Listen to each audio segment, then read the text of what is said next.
In the words of my favorite television op-ed news personality, I am a simple man. And I am here today to present a simple educational plan, a self-help theory of everything that provides solutions to all of the preventable human problems we face in the United States and around the world. From the boardroom, workshop, and classroom to the homes and minds of individual Americans, there is a dramatic dearth of character, integrity, authenticity, and education in true principles. Freedom Focused is the only secular organization currently dedicated to developing a comprehensive educational program on a universal scale to address this problem. Good afternoon, everyone. My name is Dr. Jordan Jensen, and I'm the CEO of Freedom Focused. In 2005, I founded Freedom Focused with the overarching aim to expand the personal and professional freedom of individuals everywhere. After 10 years of research and development, I am pleased to announce the official launch of a groundbreaking new theory and model that will guide the delivery of all freedom-focused content for decades to come. The message I share today has the potential to empower individuals everywhere with the freedom to become happy, successful, fully actualized human beings. In addition, it has the power to aid struggling sectors of our society, reanimate the American dream for a whole new generation of our citizens, and restore American greatness and leadership on the world stage. My plan is called Self-Action Leadership, or just SAL for short.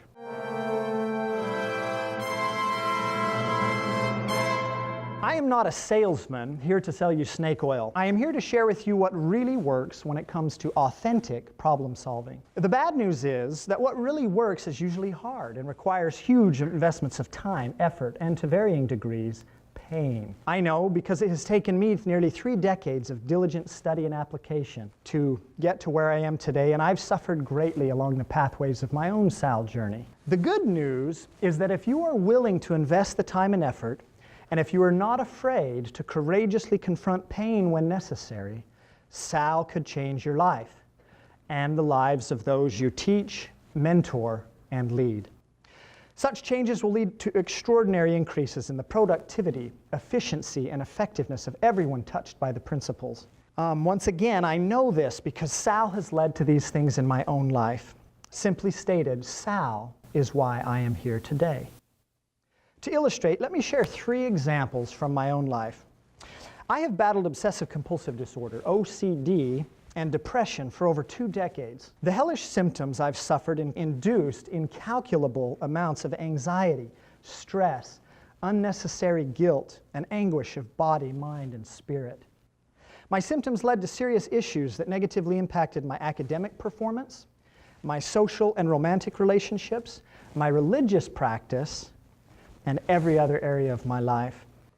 Through self-action leadership, I have been able to effectively manage my OCD and depression to accomplish every major academic, social, romantic, and spiritual goal that I have set for myself to date.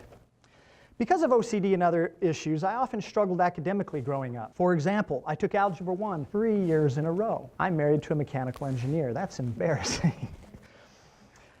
I failed to break a 3.0 GPA in high school, scored very average on my college entrance exam, and was rejected by the university to which I applied.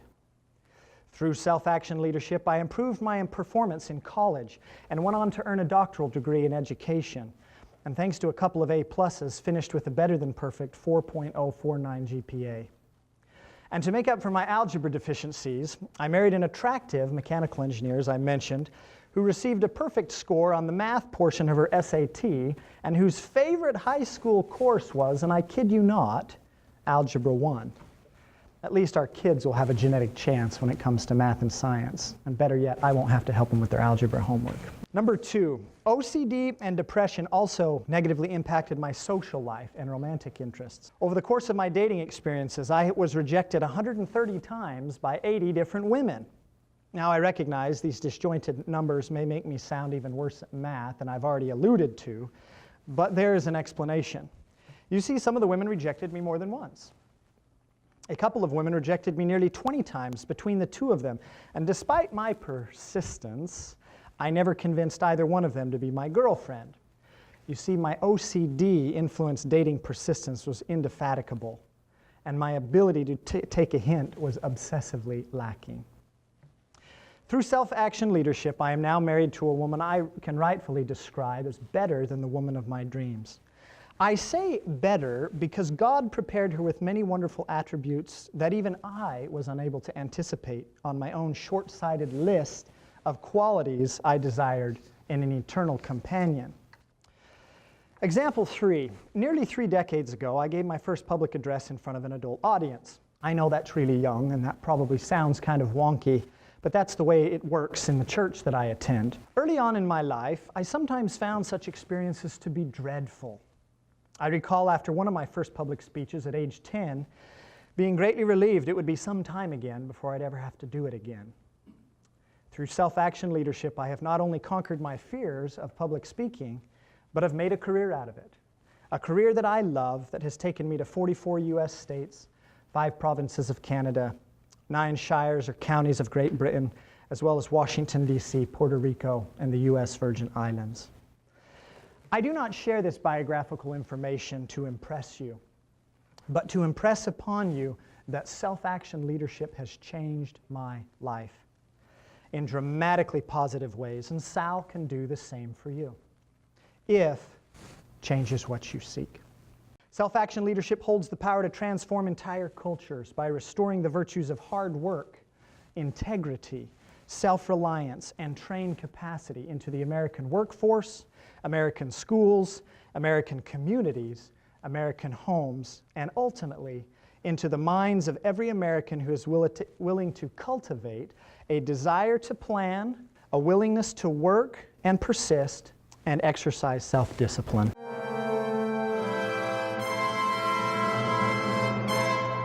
Self-action leadership theory is a morally informed version of self-leadership theory.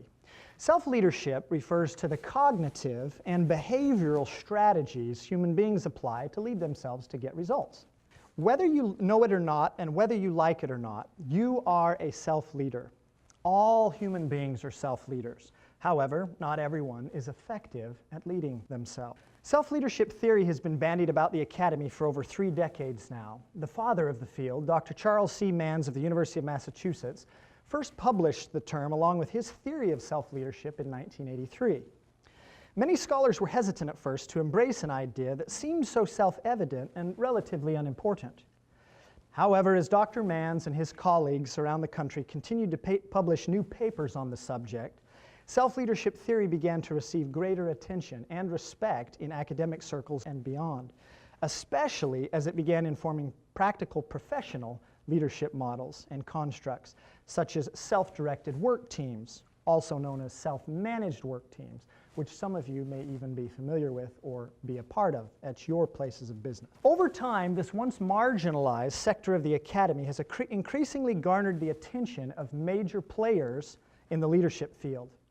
Perhaps it was Dr. James G.S. Clausen of the Darden Graduate Business School at the University of Virginia who said it best when in 2008 he wrote, and I quote, "I remember when Manns first came out with his work on self-leadership. At the time it seemed odd to me. I will admit I am a slow learner on some things because I have come to believe that one of the biggest leadership issues throughout the world today, even and especially when it comes to managers and executives, is leading oneself." Thus it is that from the boardroom to the classroom, from the executive suite to the entry-level cubicle, and from the Oval Office to the 18-year-old voter, self-leadership is a universal concept, applicable to all. Self-action leadership theory, or just SAL theory, mirrors self-leadership in many ways. For example, we agree with Dr. Manns that, quote, "effective self-leadership can be learned and thus is not restricted to people we describe as self-starters, self-directed, self-motivated, etc. The ideas provided by self-leadership are therefore relevant to anyone who works." SAL also builds upon self-leadership theory in 2 key ways. First, the SAL theory and model is independent of and dramatically expands upon Manns' existing self-leadership theory through the original use of atmospheric and construction metaphors. Second, SAL adds to existing self-leadership theory by providing a moral imperative to both its instruction and its application. Self-leadership theory alone lacks this moral imperative, and thus may inadvertently empower evil as well as good. For example, Adolf Hitler, that unprecedented fiend of the failed Third Reich, was a rather remarkable self-leader in many ways. To use one of Stephen R. Covey's models, Hitler possessed ample self-leadership amounts of vision, passion, and discipline. What he lacked, of course, was the key fourth element of Covey's model, conscience. If vision, passion, discipline, and conscience represent four wheels of a car, it is readily recognizable what happens to its drivability if one of the wheels is absent. Self-action leadership adds this vital fourth wheel to the conscience to the automobile of your life. Any thought, word, or action that leads to negative or destructive long-term results for any human being impacted, including yourself, cannot qualify as self-action leadership. All Sal-influenced thoughts, words, and deeds will contribute to positive and constructive long-term ends of any human being impacted thereby. If they do not, they cannot qualify as Sal actions. Thus, self-action leadership draws a moral line in the sand by making explicit what so often is not clearly, much less overtly, stated in businesses, schools, communities, neighborhoods, and homes. That there really is a real right and wrong, and as human beings who live interconnected lives, we have an existential duty to try our best to do what is right and avoid what is wrong, and to teach others to do the same. Self-action leadership is therefore a secular model for self-renewal that I believe most people, regardless of their gender, culture, religion, political party, or sexual orientation, can comfortably embrace. In a nation of extraordinary diversity and differences of thought, opinion, and ideology, it may be the only way to restore American unity and greatness. My vision of self-action leadership is to teach the theory and model to everyone in America who's willing to listen. And then, after the message has been thoroughly proliferated here at home, my colleagues and I aim to take it to the rest of the world. SAL training is needed everywhere because, as Dr. Clausen so piercingly pointed out, it isn't just kindergartners and college students who struggle with personal leadership issues. Otherwise polished managers and executives often struggle right alongside the rest of us. From boardrooms and corporate settings to blue-collar factories and work sites, from universities and elementary schools to community centers and living rooms, from the bookshelves of executives to the blog sites of stay-at-home moms, there is no corner of society where SAL training is not needed, and needed badly. Self-action leadership training is not reserved for privileged populations. In fact, underprivileged populations need SAL education as badly as anyone. Fortunately, there is no secular message currently available that will more powerfully empower the presently powerless than the message of SAL.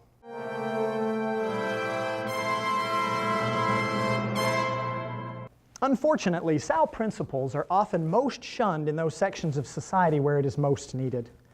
Worse still, some parents and leaders of students in these same sectors actually perpetuate the problem.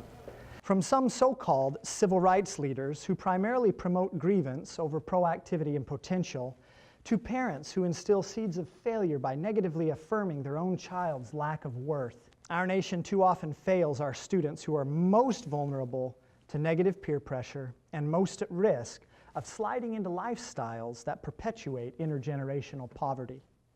To illustrate this point, consider the words of Felicia Cockrell, an African-American woman. Before I share her quote, let me summarize Felicia's amazing story, a story I have highlighted in detail in my upcoming book. Felicia was raised on the infamous South Side of Chicago. Growing up, Felicia experienced the presence of structural inequality and other difficult realities of being black while living on the wrong side of the tracks. To her everlasting credit, she was able to practice self-action leadership in a big way. This resulted in her doing well academically, qualifying to attend safer, more prestigious magnet schools, and eventually graduating from Purdue University with a degree in engineering. She has since served her country abroad in the Navy and worked for a Fortune 100 company making a six-figure salary. She presently works as an engineer for the power grid of a major U.S. city and is the proud mother of two. Before she could seriously dream about achieving such impressive accomplishments, Felicia had to learn about and exercise Sal. This included developing the courage and self-confidence to respond maturely to negative peer pressure, which she did.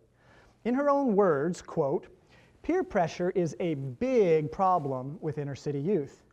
Of course, it is likely a problem with all youth, but I think it's more intense in the inner city because there is a lot of pressure to be, quote-unquote, black. The black stereotype is you don't care about work, you don't care about anything except clothes and the opposite sex.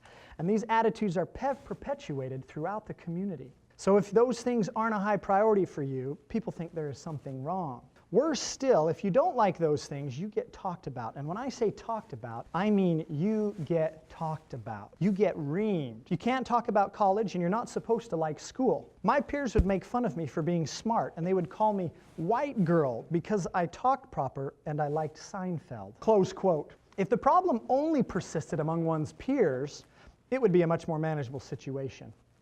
But when it extends to parents and leaders, the problem becomes virtually unsolvable on a collective scale. Again, I quote Felicia, "One of the things I've seen hurt many people in the inner city is the pressure to not be successful. You would be surprised at how many people will jab at their kids and say things like, 'You're never going to be anything, so why do you even try?' Tragically, that kind of stuff is said in a lot of households. There's a lot of negative reinforcement to not achieve goals. The aim is to maintain the status quo, which isn't anything to brag about. My advice to everyone who faces that kind of pressure and negative reinforcement is to not let others bring you down, and believe me, they will try. Some people will even make it their goal in life to bring you down. Don't let them do it." Close quote. As a professional educator, I spent nearly 5 years in the classroom. First as a part-time substitute teacher in the Atlanta, Georgia area, and second as a full-time classroom teacher in the Houston, Texas area. My teaching experiences brought me up close and personal with inner city youth of all colors and cultures in a variety of different situations. In the Atlanta area alone, I visited over 40 different elementary, middle, and high schools and alternative schools as a substitute teacher. From once putting out a fire, literally, to physically restraining a student to end a physical confrontation, I have had many stressful classroom experiences over the years. God bless all the teachers of youth. Throughout the course of my combined teaching experiences, I have either worked with or mingled among students from over 100 different countries. I have seen firsthand the dramatically negative impacts of peer pressure and also negative parental, neighborhood, community, and cultural pressure to not succeed among the economically underprivileged and socially marginalized. I have also observed the negative impacts that drug use, irresponsible sexual behavior, and possible gang-related activities have had on the lives of America's already most vulnerable. It is a vicious cycle that ensnares millions in its imprisoning shackles. It is a very real American tragedy, but it doesn't have to remain this way. There are many causes to this deep and complex problem. Contributors to these problems include structural inequality and insufficient resources. Such problems, however, are secondary. Until the root of the issue is properly addressed, no amount of money nor formal edicts to enforce structural egalitarianism will produce the fundamental socio-cultural transformations that our communities so desperately need. The primary problem is poor education and too few role models of self-action leadership and success. If we change the educational culture in our troubled communities, we will, in one generation, dramatically change the communities themselves. It is as simple and as difficult as that. In conjunction with the many sad and troubling situations I was familiar with as a teacher, I also came to discover and appreciate the extraordinary innate talent, capacity, and potential of many of these underprivileged and underserved students. To illustrate, I share 3 examples from my own classroom experiences. First, as a high school teacher in Houston, Texas, 2 of my top students were African Americans who came from single-parent households. Both of these students had one significant thing in common. Their mothers were extraordinarily proactive in supporting their education. They demanded that their student did their homework and got good grades. Moreover, these mothers supported me as a teacher and expected their children to listen to and follow my academic and behavioral directives. They were actively involved in their students' lives. Such parental responsibility and support, even though it only came from one parent, worked wonders in the lives of these two students and served to protect them from much of the adversity and negative pressures that they faced from their peers. As important a role as teacher is, positive parental affirmation and support dwarfs any positive impact I may have had for 1 hour a day in the classroom. Despite all my efforts to effectively teach them both English and self-action leadership, both of these students ended up graduating from high school to pursue further academic and professional goals. I am so proud of them. Second, of all 150 or so students that passed through my classroom as a full-time English teacher in Houston, my overall #1 top performing student was not white or Asian. He was a Native American. This remarkable young student was small of stature and shy of disposition. For the first several weeks of the school year, I hardly even noticed him. But all that changed once I started to pay attention to how hard he worked and how diligently he completed his assignments.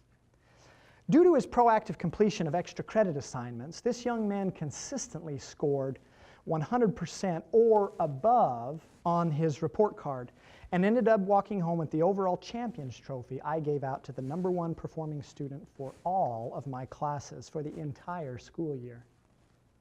In his English journal, this student once wrote the following. With his permission, I share it here today. Quote, "English is my worst subject and has been throughout all these 9 years, but now I feel like it's all about to change. And Mr. Jensen has helped in this realization. He teaches English unlike any of my previous English teachers, and I like it. It's a shame not many of my colleagues notice how good they have it. They don't even try. I try, and well, my grades from last semester proved it. I was the greatest achiever by having the greatest average in the first, second, and third 6 weeks. I also had the highest semester grade. Just saying, it's something to be proud of, and I am. It's just that I am surprised. English is my weakest subject.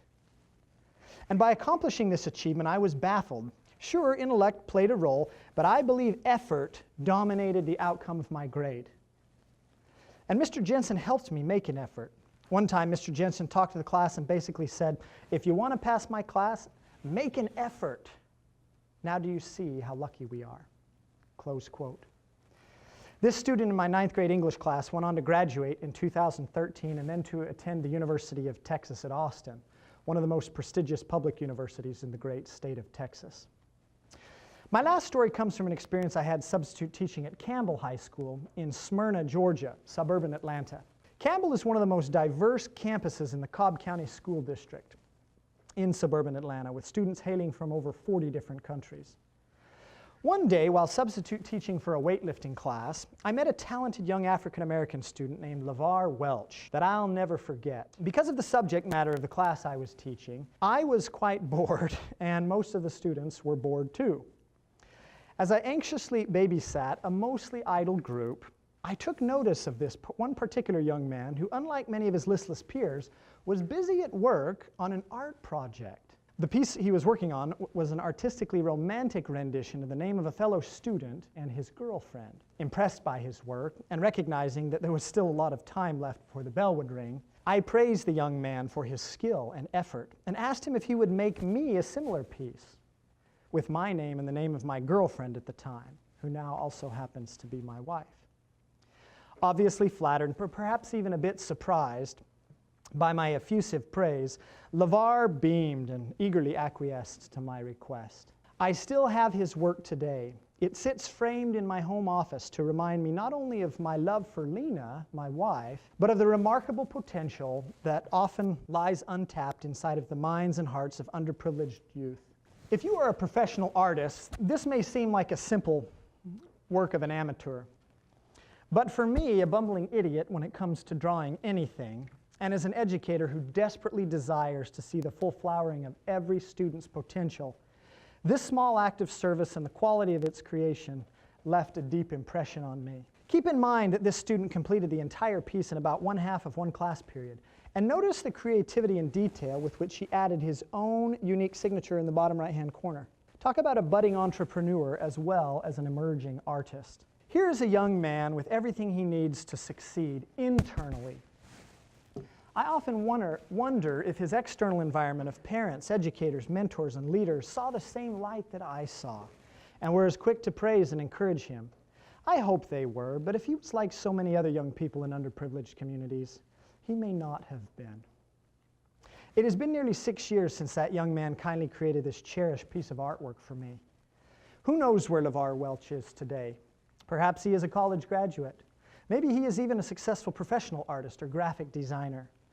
I don't know for sure, but I hope he is doing well and that he continues to bless the lives of others by pursuing his extraordinary talents. What I do know is that he, like every student of every race and gender, has limitless potential. What a tragedy it is when parents, teachers, and leaders choose to focus on limitations rather than on potential.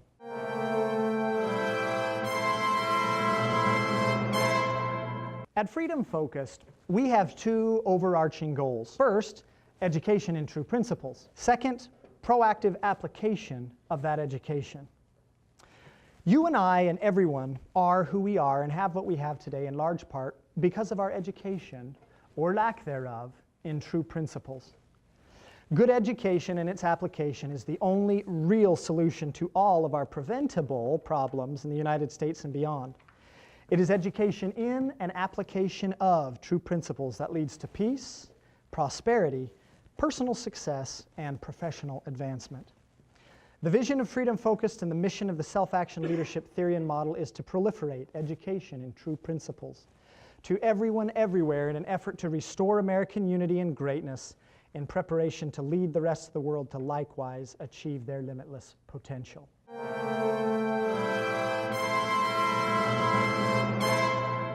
I would like to share with you now one of my favorite poems. Some say the world will end in fire, some in ice. From what I've tasted of desire, I hold with those who favor fire. But if it had to perish twice, I think I know enough of hate to say that for destruction, ice is also great and would suffice. When you consider that the legendary poet Robert Frost penned these immortal words just a few years after the close of World War I, not to mention the deadliest flu pandemic the world had ever known, which collectively claimed the lives of tens of millions, is it any wonder that he and others of his generation were pondering on the sobering subject presented in this poem? Today we stand nearly a century separated from the national and global calamities faced by Frost and his contemporaries, which conspired then to create a dour sense of dismay and even dread for the future, and understandably so. If only the war to end all wars had lived up to its name, if only. Isn't it amazing how the more things change, the more things stay the same? While we may not fear German artillery shells or Turkish machine gun fire, is a terrorist intent on destroying your home, family, religion, and country any less frightening? If we as a nation seek to defend ourselves and protect our future from those who, if given the slightest opportunity, would annihilate us with pleasure, the time has come for us to stop fighting amongst ourselves and unite in a collective embrace of the true principles and virtues that have liberated, protected, and made us a great nation for nearly 230 years.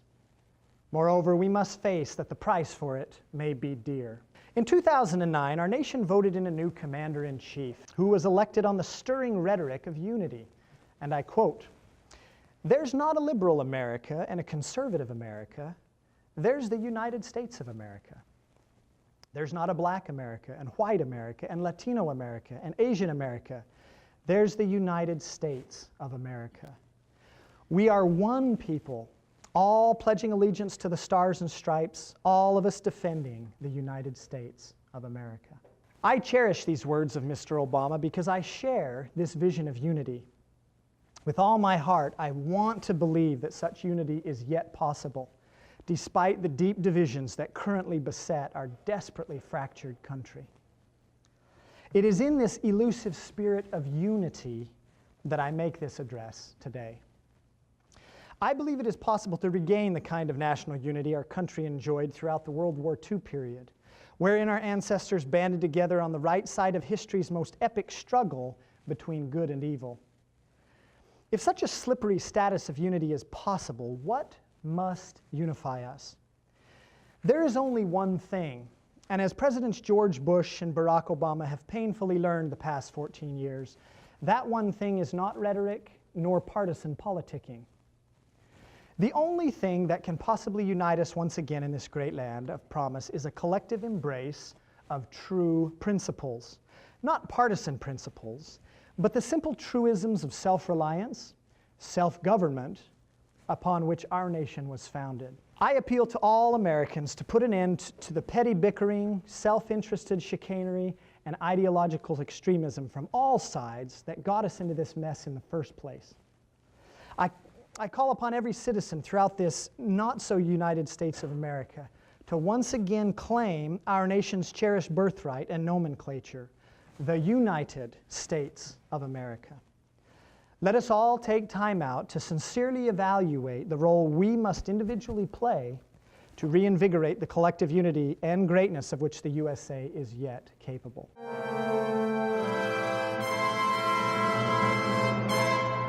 As we all well know, Washington, D.C. is a mess and has been for many years. However, contrary to popular belief, the root of our nation's troubles do not originate in our nation's capital or any other house of government. They lie in our own houses, and more specifically, in our own minds and hearts.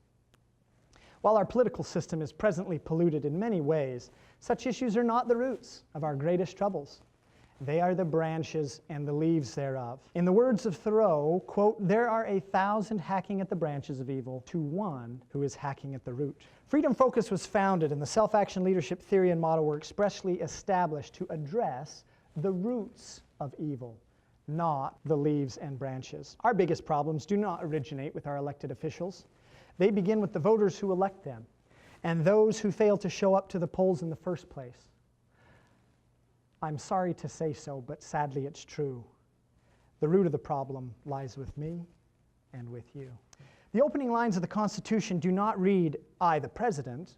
They read, "We, the people." And if we, the people, are ever to form the more perfect union envisioned by our founders, it is time to stop pointing fingers at everyone and everything except where the essence of the blame most often lies, within ourselves. If we want different leaders, we must make our voice heard at the ballot box, but it goes much, much deeper than that. You see, the brilliance of our American political system is that the people themselves are allowed to choose their leaders. And what kind of leaders do we, the people, speaking collectively and not individually, ultimately elect? The answer is those who most clearly mirror ourselves and our own belief systems, ideologies, and moral compasses. In other words, we really elect ourselves to public office. Therefore, if you like who is in office, it is probably because those in office are pretty much like you are. And if you don't like those who are in office, the most productive possible response is not to complain about it on the couch or around the water cooler or go whine about it on social media, but to go to the mirror and take a closer look at who you really are and what you are personally willing to do about it. You see, it is so much easier to point the finger of blame at elected officials and others in positions of power. And make no mistake, the power they wield is formidable. And those in power often make decisions rooted in arrogance, ignorance, and selfish partisanship. Nevertheless, until we stop blaming others and start changing the only thing we are capable of changing in the entire world, namely our own thoughts, speech, and actions and attitudes, we will never make the kind of progress of which we are capable. And as the years go by, we will find ourselves in even greater danger than we presently face. Because politicians are the branches and leaves, not the roots of the problems we face, the only way to change our nation and our political landscape is to change ourselves. Changing oneself does not begin in a beneficial business venture, a charitable undertaking, or a political election. It begins inside your own mind, heart, and spirit. It begins with an education in truth and reality, and an evaluation of your own motives through the honest consultation of conscience. Then and only then can you or your positive influence begin to impact family members, friends, your neighborhood, schools, organizations, the community, your city, county, state, nation, and even the world at large. It all starts with the one, with you and with me. In the words of President Theodore Roosevelt, quote, "A person's foremost duty is owed to himself and his family. It is only after this has been done that he can help the general well-being. He must pull his own weight first, and only after this can his surplus strength be of use to the general public. The quality of the individual citizen is therefore supreme. Character must show itself in a person's performance, both of the duty he owes himself and of the duty he owes the state." Close quote. Self-action leadership is laser-focused on empowering individuals to fulfill the duty they owe to themselves first, and then to their families, neighborhoods, schools, places of work, communities, cities, counties, states, nation, and yes, even the world, and quite specifically in that order. A woman or man whose own life and home are not in order has no business telling organizations, much less nations and states, how they ought to be conducting theirs. It is high time that we as Americans and citizens of the world everywhere turn our attention within to our own mind, heart, and spirit. I am not a politician, nor do I have any intention of ever becoming one. The color scheme of my apparel and the pin of my nation's flag I bear proudly today are merely tokens of the deep patriotism and love I feel for my country, the greatest nation in the history of the world, even the United States of America. Because I am not a politician, and since I make a habit of not speaking professionally on topics of which I am not an expert, I am not here to present political solutions to our nation's current political divisions and cultural malaise. I will leave that to professional politicians and sociologists and churches and other leaders. And I believe that there are some among the rising generation who will be up to this task in those other fields. If I am not an aspiring politician, what then am I? I am an educator. I am also a philosopher, a poet, an amateur historian, a husband, a father, and a self-action leader. It is therefore into the microphone of education, philosophy, poetry, history, family, and self-action leadership that I speak today. It is through these lenses that I have produced the self-action leadership theory and model over a period of a decade of diligent study and action research, ambitious and often painful experiences, and careful, even obsessive, consultations with my own conscience. It is through these lenses that I invite you to peer through in order to better understand the only real solution to the problems we face in the USA and throughout the world. The message I share today is a message of real hope and authentic change, not a pseudo-change that originates in Washington or London or Brussels or Baghdad. Real change never begins in cities or organizations. And not a false hope promised by charismatic ideologues supported by special interest groups, but a real hope and an authentic change that must be cultivated in the minds and hearts of individual men and women, boys and girls, throughout this blessed land of promise, if the USA is to remain the greatest nation on earth. The deepest problems we face today originated in homes, classrooms, and individual minds long before they began polluting organizations, houses of government, and the culture at large. Ironically, these problems were exacerbated not long after the United States led the world in the most climactic triumph over tyranny and evil the planet had ever seen, namely, the Allied victory over the Axis powers of fascist Germany and Italy and Imperial Japan in World War II. As the old adage says, nothing fails like success. These decades following World War II were eventually given a name: postmodernism. This cultural phenomenon was not all bad, especially in regards to its achievements in urban planning and architecture, which can be admired the world over. More importantly, the era of postmodernism was marked by periods of unprecedented technological advancements and much needed social changes, especially with regard to civil rights and social rights. Nevertheless, the deep and indelible mark it left on the philosophical and cultural pulse of our nation and world has been, in a word, disastrous.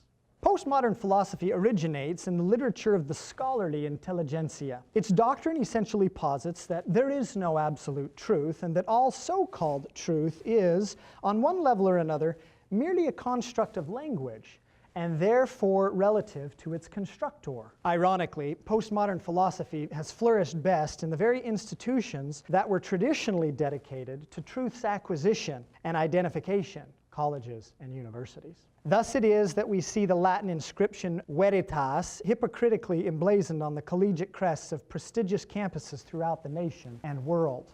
The philosophy of postmodernism is understandably popular with many.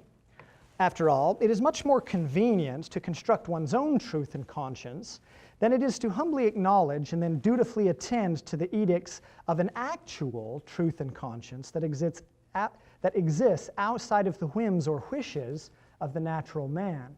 It is certainly more comfortable in the moment to claim that anything goes, or if it feels right, do it, than it is to say, I have a social and existential responsibility to do what is right, not only for my own sake, but for the sake of all those who may be impacted by my speech and actions.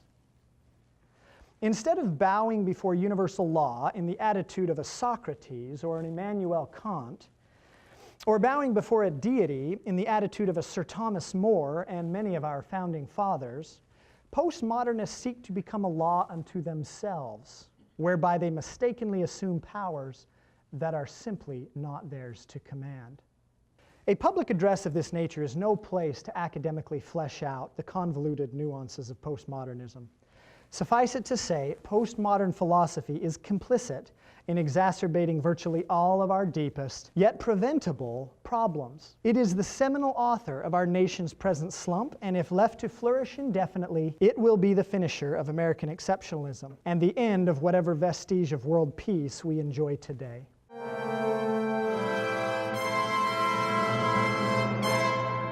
What then is the solution to postmodernism? There is but one answer, and it is nothing short of the advent of an entirely new age, the age of authenticism. As much as I'd like to take credit for coining the term of a whole new age, how cool would that be? I must give credit where credit is due, and as far as my research can tell, the acclaim rightfully goes to the British novelist Edward Dawkes. In 2011, Dawkes published a groundbreaking article in Prospect magazine entitled Postmodernism is Dead. In his article, Dawkes wrote, and I quote, "In the beginning of postmodernism, artists, philosophers, linguists, writers, and musicians were bound up in a movement of great force that sought to break with the past, and which did so with great energy. What was the result? A new and radical permissiveness. Postmodernism was a high-energy revolt, an attack, a strategy for destruction. It was a set of critical and rhetorical practices that sought to destabilize the modernist touchstones of identity, historical progress, and epistemic certainty.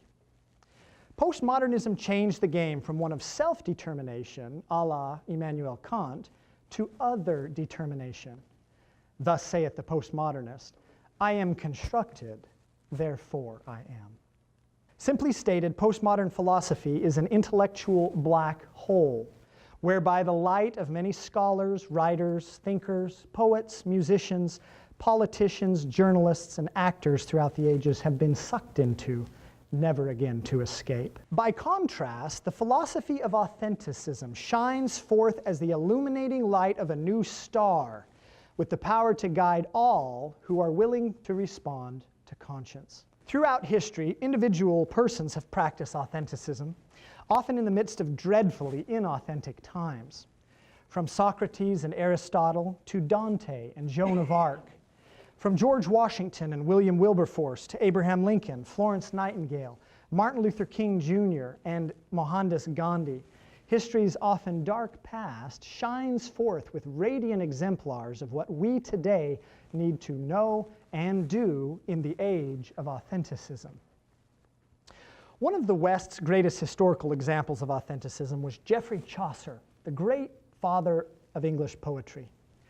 Another great British writer and thinker, G.K. Chesterton, who I would also peg as an authenticist, wrote a book on Chaucer in which he penned a passage that piercingly captures the essence of authenticism.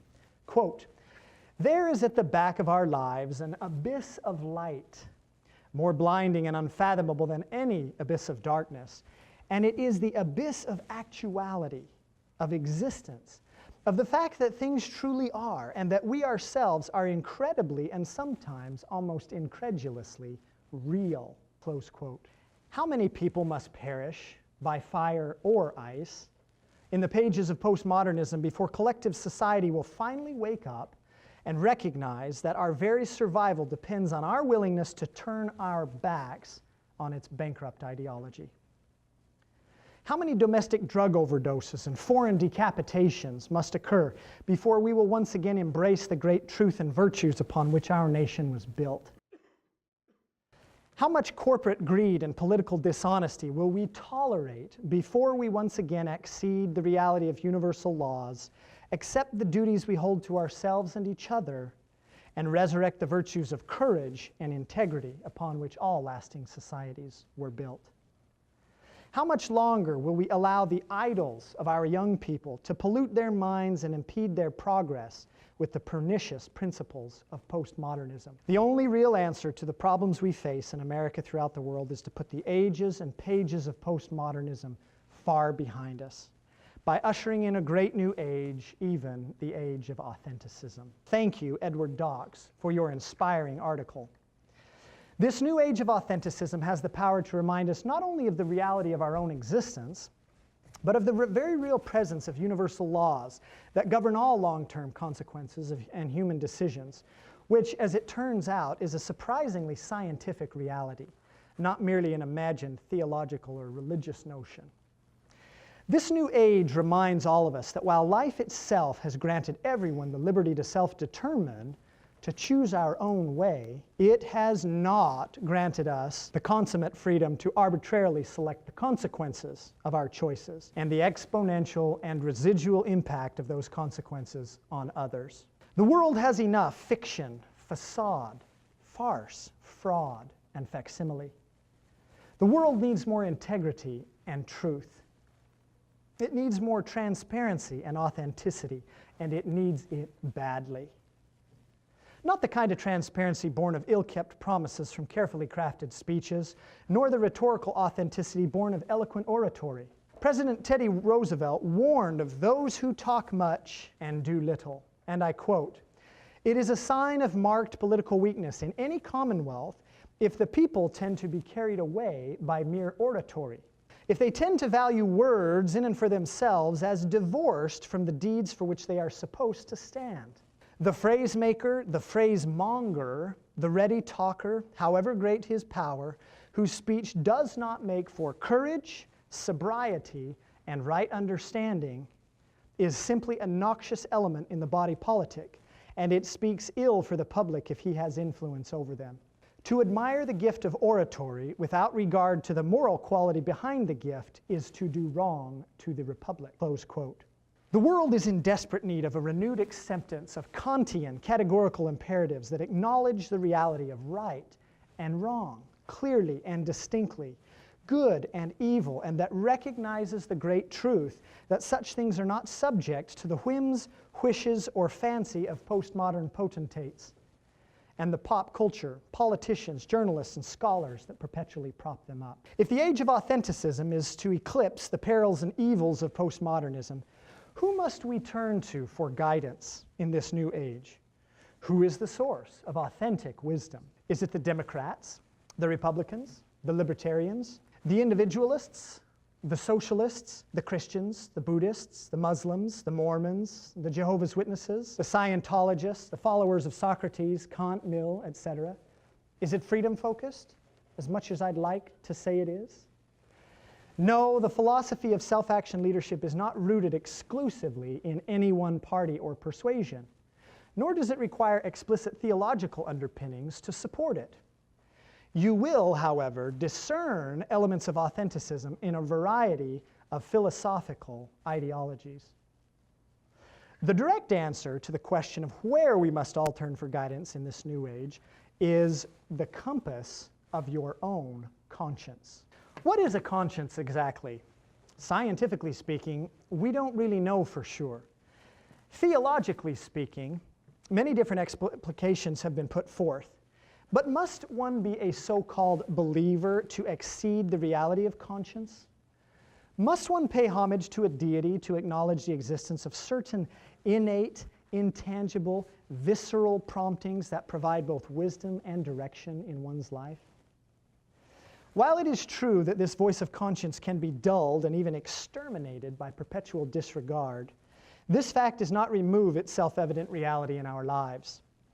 Indeed, what candid person alive could honestly claim to have never felt any influence from this sixth sense?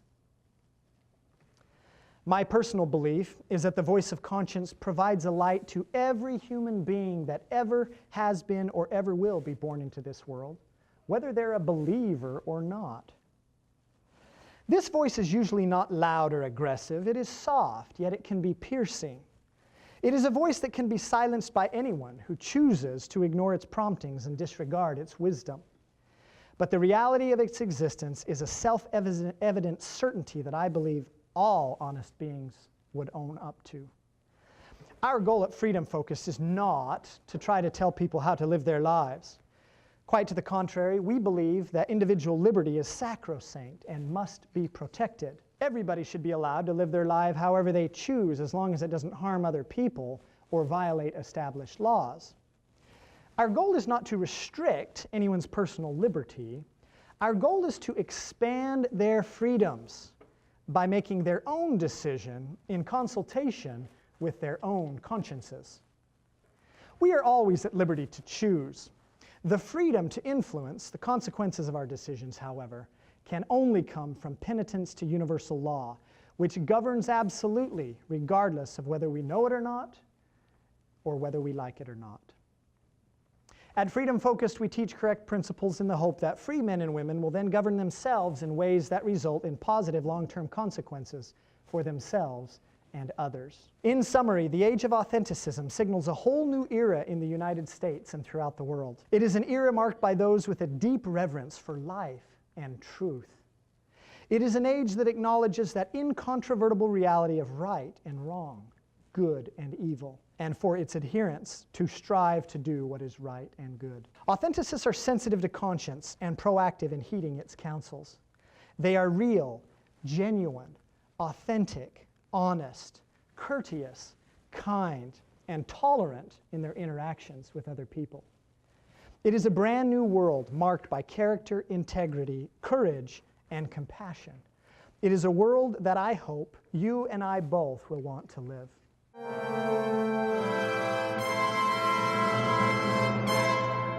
One worldview that harmonizes particularly well with self-action leadership is Aristotelian philosophy, and more specifically, Aristotle's concept of the golden mean. This concept holds that virtue, or the good, is to be found in a balance between extremes. Aristotle's famous philosophy posits that right thinking and doing cannot occur in the presence of either deficiency or excess.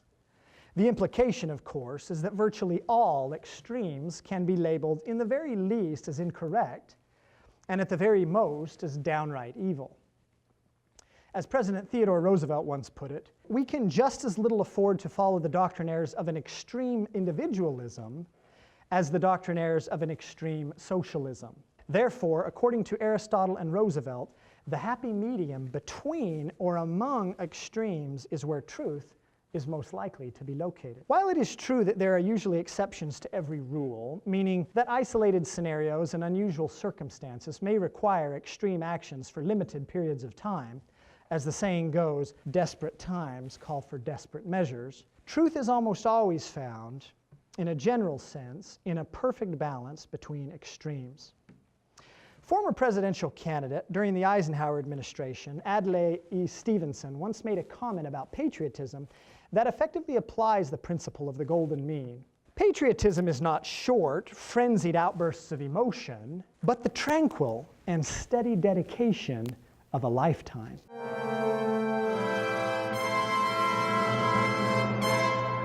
At Freedom Focused, we eschew extremes. We seek for perfect balance as we strive to live according to Aristotle's philosophy of the golden mean. Truth, as defined by self-philosophy, lies inside of a perfectly balanced triad consisting of three fundamental elements: conscience, common sense, and rationality. In other words, we must be willing to consult our brains, our experiences, and that of others, since that is where common sense wisdom comes from. And third, our conscience. Therein lies the greatest potential for accessing truth. The imbalance or neglect of any of these three vital variables of the formula will result in the wrong answers. Let me now address these three variables one at a time. First, rationality. As human beings, we have been endowed with rational faculties that empower us to reason using sound logic and reliable scientific experimentation. However, as all highly functioning rational beings know all too well, mankind, despite its remarkable developments in science, medicine, and technology, still falls dismally short of anything that could be rightly called a perfect understanding of all things, and especially, perhaps, with regards to science, ironically. For example, talk to any world-renowned astronomer, and he or she, if he or she is honest, will tell you that there is still a lot more we don't know about the universe than what we do know. As such, and with a renewed effort to pursue scientific understanding to the fullest extent possible, let us honestly recognize and humbly accede the reality that we must yet make many decisions in life, both individually and collectively, that science alone cannot adequately address. Thus, even the most rational of beings must rationally turn to other avenues of wisdom when science alone fails to deliver. These avenues are common sense, gained through experience, and the consultation of conscience.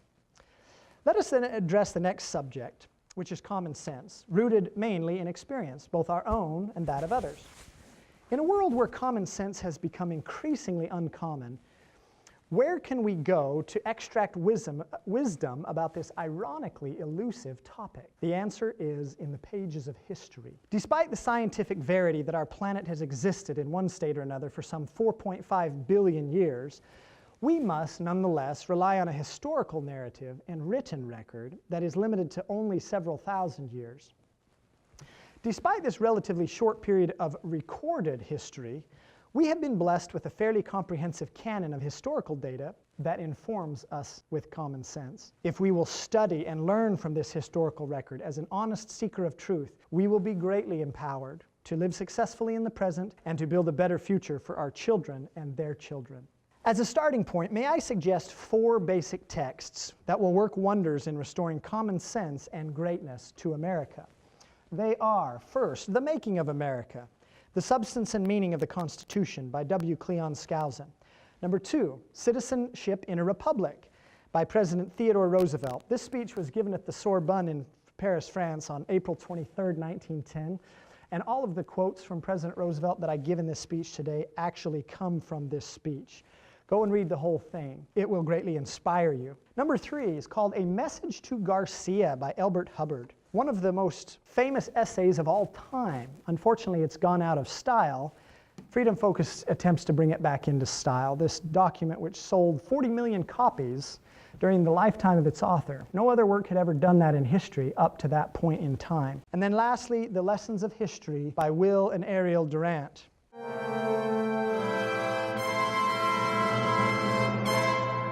Many difficulties and dilemmas we face as human beings can be effectively understood and addressed by rationality and common sense alone, but not all. In those moments of life when we are faced with challenges for which there lies neither scientific proof nor historical precedent, wherein can we turn? The answer is conscience, the light within. One of our nation's sagest thinkers of yesteryear, Ralph Waldo Emerson, who, by the way, built his career on a platform of scholarly skepticism of religious dogma, managed to still recognize the reality that something of significance, perhaps something even divine, resided inside of our minds, hearts, and spirits that transcended rationality. Perhaps this is why Emerson talked of the divine knowledge and the oversoul, and suggested that we are natural believers and that nothing is at last sacred but the integrity of your own mind. No one can exercise true integrity without continually consulting his or her conscience,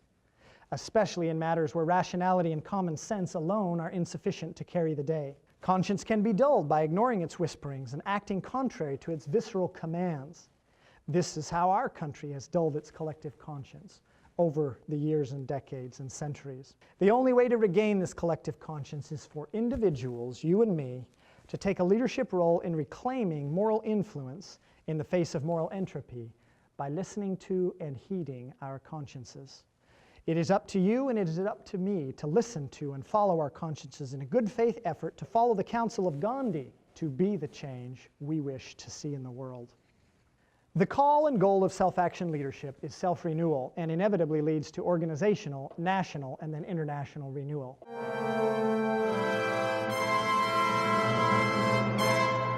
I am under no illusions about the difficulty of the task before us. Transformations of entire cultures do not happen overnight. It took many decades for postmodernism to become firmly entrenched in the academy and pollute our culture to the point it has today. Likewise, it will take many decades for the age of authenticism to fully blossom in the hearts of ourselves, our families, classrooms, universities, governing bodies, nation, and the world at large. The best way we can make the world a better place is by making America a better place by loving, serving, and rooting for our own country. Once again, in the sage words of President Theodore Roosevelt, quote, "A person must be a good patriot before he can be a good citizen of the world." Experience teaches us that the average man who protests that his international feeling swamps his national feeling, that he does not care for his country because he cares so much for mankind, in actual practice proves himself the foe of mankind. Now, this does not mean in the least that a man should not wish to do good outside of his native land. On the contrary, just as I think the man who loves his family is more apt to be a good neighbor than the man who does not, so I think that the most useful member of the family of nations is normally a strongly patriotic nation. Let us not fear, my fellow Americans, to shower upon our homeland all the authentic love and patriotism she deserves. And let us not aspire toward the mean or mediocre out of a concern for offending other nations. Indeed, many other nations who have become great have done so in large measure because the United States was first great. For example, since our founding, over 100 other nations have created constitutions and governments similar to ours. In the late 1800s, during the pinnacle of British power and prominence on the world stage, Prime Minister William Gladstone stated that the U.S. Constitution is, and I quote, "the most wonderful work ever struck off at a given time by the brain and purpose of man." I don't suppose another British citizen had ever offered such a lavish compliment to our country. We have ample reason to unapologetically take pride in the exceptionalism of our august nation and shower gratitude on her for the rich blessings she has bestowed upon us all. On the other hand, our nation presently faces many troubles of our own making. Let us not turn a blind eye to these self-inflicted wounds, but turn our energies within to take the necessary steps required to yet fulfill our founder's vision of creating a more perfect union. Many years ago, I chose to dedicate my life and career to the cause of freedom. Fortunately, I am still a young man with the greater portion of my life and career still before me, but I cannot accomplish it alone. Indeed, I of myself can do but little, but together we can do much. I call upon everyone within the sound of my voice to rise up and reclaim the right of self-sovereignty that our Creator and Founding Fathers endowed each one of us with. Then, as each one of us improves individually, one by one, organization by organization, governing body by governing body, may we each rise further to help our fellows do the same, in a united effort to restore American greatness and strength, whereby we may once again lead the world in creating a better planet for all human beings. Along the way, may we strive to be a little more tolerant of and loving towards our neighbors and fellow citizens, regardless how they choose to vote or live their lives. May we, in the inspiring words of Stephen R. Covey, choose to be a light, not a judge. And the next time you see the stars and stripes fluttering majestically in the wind at your local school, church, or car dealership, I invite you to place your hand over your heart. Bow your head a little and allow the sensations of gratitude for all this country has provided you to drown out whatever erstwhile angst may have simmered over past grievances, which we all have on one level or another. No matter who you are, and regardless what your race, culture, political persuasion, religious affiliation, sexual orientation, etc. may be, I invite you to cultivate the desire to learn, the will to work, and the integrity to adhere to conscience. In short, to unite in an embrace of the true and virtuous principles of self-respect, self-reliance, and self-government upon which our nation was founded, and upon which it became the greatest nation on earth. Such unity is our only real hope for collective success and lasting prosperity. May God bless the United States of America by blessing each of us in our individual pursuits of self-renewal, that we may yet honorably fulfill the sacred responsibility we all have of lifting and leading the rest of the world into the welcomed arms of safety, security, liberty, freedom, and peace. Thank you.